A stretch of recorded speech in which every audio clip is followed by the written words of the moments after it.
안녕하세요, 뉴스반장입니다. 우리가 그토록 궁금해왔던 사실이 드러났습니다. 왜 윤석열 대통령이 대통령실이 전방위로 나서 임성근 전 사단장을 구하기 위해 총력전을 벌여야 했는지 그 진상이 드러났는데요. 결국 그 연결고리는 김건희 씨였습니다. 이게 나라냐라는 말이 저절로 나올 수밖에 없는 거죠.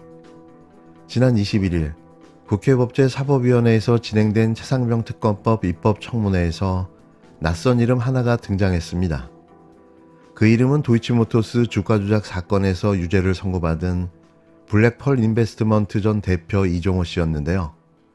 더불어민주당 박균택 의원이 임성근 해병대 전 1사단장에게 해병대 출신이고 본인과 골프 모임도 자주 하고 있다고 알려져 있는 이종호라는 인물에 대해 알고 있느냐는 질문을 던집니다. 임 전 사단장은 당황한 빛이 역력했지만 한 번도 골프를 친 적 없고 전혀 저 인원을 모른다고 답했는데요. 그런데 25일 JTBC가 단독으로 이종호 씨가 임성근 해병대 전 1사단장과 함께 골프 모임을 하려는 계획이 담긴 내용을 확보해 보도했습니다. 해당 대화 내용에 담긴 골프 계획은 아주 구체적이었는데요. 그렇게 몰랐다고 부인했던 이종호 씨를 임 사단장이 알고 있었고 이종호 씨는 윤석열 대통령 부인 김건희 씨와 막역한 사이였다는 사실이 드러났는데요. 실로 충격적입니다. 또 묻겠습니다. PPT 좀 띄워주시겠습니까? 저기 첫 번째 나오는 저 인물 아십니까? 전혀 모릅니다. 고석 변호사님 모릅니까? 한 번도 저분 이름을 들어본 적이 최근 들어서 이름만 들었지 그전에는 안 사실. 최근에 언제 알았습니까? 언론에서 유튜브나 이런 데서 최근 일주일 상간에 그런 얘기가 있다는 걸 들었습니다. 그러면 두 번째 사진 좀 보여주십시오. 저 두 번째 있는 인물은 압니까? 예, 과거에 대통령실에서 2008년도에 저와 같이 대통령실 큰 한 500~600명 되는 인원들 중에 한 명이었고 저와 같은 사무실에 있지 않았습니다. 그래요. 그 다음에 저 세 번째 이종호라는 인물 압니까? 모릅니까? 모릅니다. 이종호라는 인물이 누군지를 모릅니까? 군인을 말씀하시는지. 민간인 이종호 모릅니까? 민간인 이종호는 모릅니다.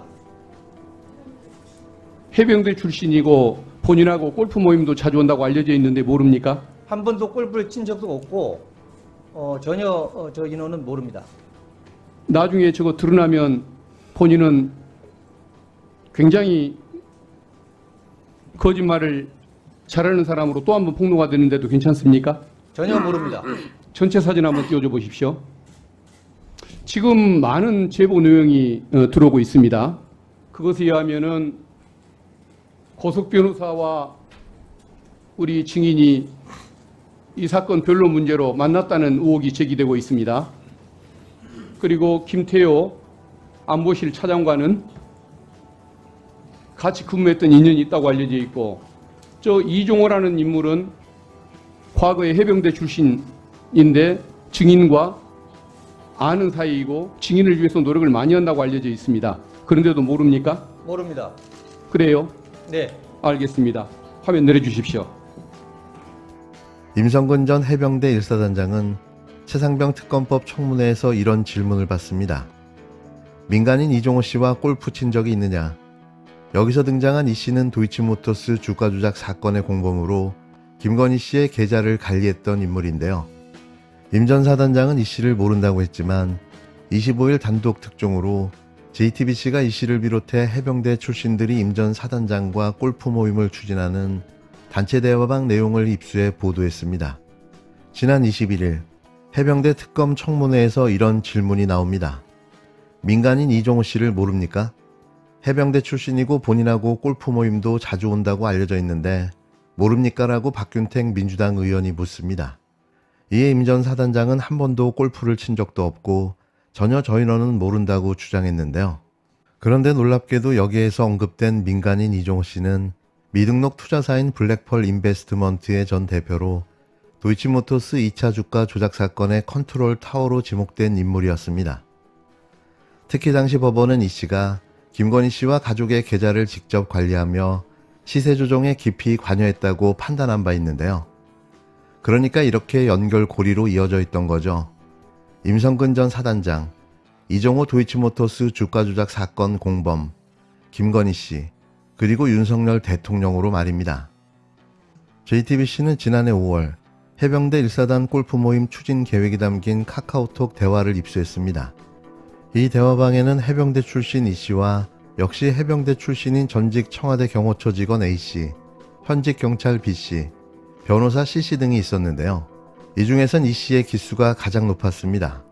지난해 5월 3일 A 씨가 포항 1사단에서 초대한다며 사단장 및 참모들과 1박 2일 골프 및 저녁 자리를 같이 하면 좋을 것 같다고 얘기를 꺼내는데요. 그러면서 구체적인 계획도 언급합니다.